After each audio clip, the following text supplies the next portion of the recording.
अभिवादन करत असतो। विद्यार्थ्यांनो, महात्मा फुलेंच्या बाबतीत सांगायला खूप काही आहे, ऊन आहे, मी जास्त काही वेळ घेणार नाही तुमचा। ज्यावेळेस आपण सावलीत असू त्यावेळेस आपण बोलू शकतो, पण थोडक्यात तुम्हाला एवढंच सांगतो की महात्मा फुलेंचे जर 2-4 कार्य जरी तुम्ही पाहिले तर अक्षरशः आपल्या डोळ्यात पाणी येईल, एवढं महान कार्य त्यांनी त्यावेळेस केलं।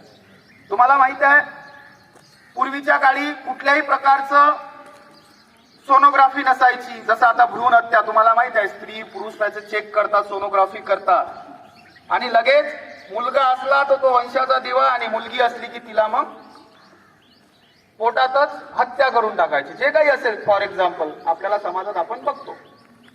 मग त्या काळात महात्मा फुलेंच्या काळामध्ये बाल हत्या व्हायच्या आणि महात्मा फुलेच्या ह्या निदर्शनात आलं की बाल हत्या होतात तर नेमक्या कशा होतात। तुम्हाला माहित आहे कशा व्हायच्या बाल हत्या त्यावेळेस? कोणाला माहित आहे का? मी शिकवलं होतं एकदा कुठल्या तरी वर्गामध्ये। त्या काळी जेव्हा एका स्त्रीला गर्भधारण झाल्यानंतर ते पोटात बाळ नाही मारल्या जायचं, त्या बाळाचा जन्म व्हायचा आणि त्याचं लिंग ओळखल्यानंतर त्याला गरम दुधामध्ये टाकून त्या बाळाची हत्या केली जायची। मग कुठेतरी महात्मा फुलेंना, सावित्रीबाई फुलेंच्या लक्षात आलं की ही जी काही हत्या होत आहे, बाल हत्या होत आहे, या बाल हत्येचा विरोध म्हणून त्यांनी बाल हत्या प्रतिगृह, म्हणजे ज्या ठिकाणी बाल हत्या होते त्याला प्रतिबंध करण्यासाठी बालकांसाठी त्यांच्या घरी, स्वतःच्या घरी त्यांनी एक पाळणाघरासारखं एक द्वार खुलं केलं आणि चौकात पोस्टर लिहून ठेवले की तुम्हाला कुठल्याही स्त्रीला सांगितलं की तुझं बाळ जर ओझं होत असेल, तुला त्रास होत असेल तर त्या बाळाची हत्या करू नको, तुझं नाव न लिहिता माझ्या बाहेर, दरवाजाच्या बाहेर त्या बाळाला आणून ठेवी, त्याचा सांभाळ करण्याचं काम मी करीन। हे होते महात्मा फुले। म्हणजे महात्मा फुले फक्त काही स्त्रियांच्या शिक्षणासाठी त्यांनी शाळा खुली केली एवढेच नाहीत, महात्मा फुलेंनी या समाजातील तळागाळातील जातीभेद दूर करण्यासाठी स्वतःच्या घरचा हौद खुला करून दिला आणि सांगितलं की हा मानव जात एकच आहे आणि मानवात मी भेद करत नाही, कोण उच्च कोण नीच, सर्व एकच आहोत।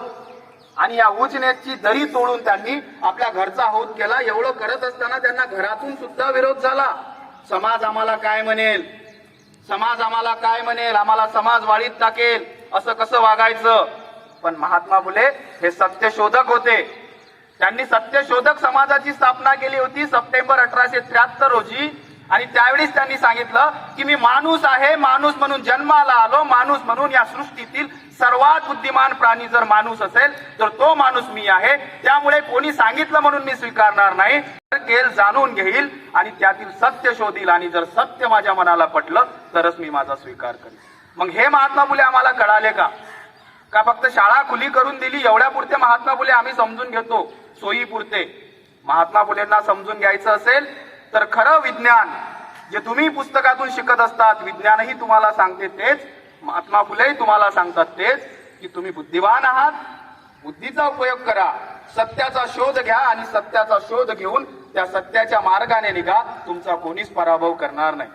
म्हणून अशा थोर विभूतीच्या या जयंती दिनी तुम्हा सर्वांकडून माफक अपेक्षा व्यक्त करतो की समाजातील वाईट रूढी परंपराला मुठमाती देण्यासाठी भाऊसाहेबांची पुण्यतिथी असेल, महात्मा फुलेंची जयंती असेल, डॉक्टर बाबासाहेब आंबेडकरांची जयंती असेल, हा जो काही सप्ताह सुरू आहे, अशा या थोर दिनी, या पवित्र दिनी आपण सर्वांनी मंगल कामना करायची असते।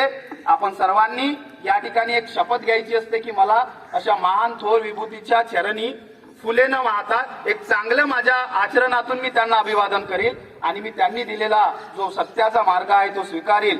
आणि समाजामध्ये वावरत असताना तुम्हीच आता या देशाचे मोठे नागरिक होणार आहात, तर जातीभेद किंवा जातीमध्ये द्वेष या गोष्टी न करता सर्वांनी एक मतानं, एक दिलानं या देशामध्ये आपल्याला राहायचं आहे। यासाठी आपल्याला एक सुदृढ समाजाची निर्मिती करायची आहे आणि त्या समाजाचे पुढचे जे काही स्तंभ आहात ते तुम्ही आहात, म्हणून एक चांगले स्तंभ बना जेणेकरून आपला देश हा उज्ज्वल होईल। एवढी सदिच्छा तुमच्याकडून व्यक्त करतो आणि या महापुरुषास अभिवादन करून थांबतो। धन्यवाद। जय फुले।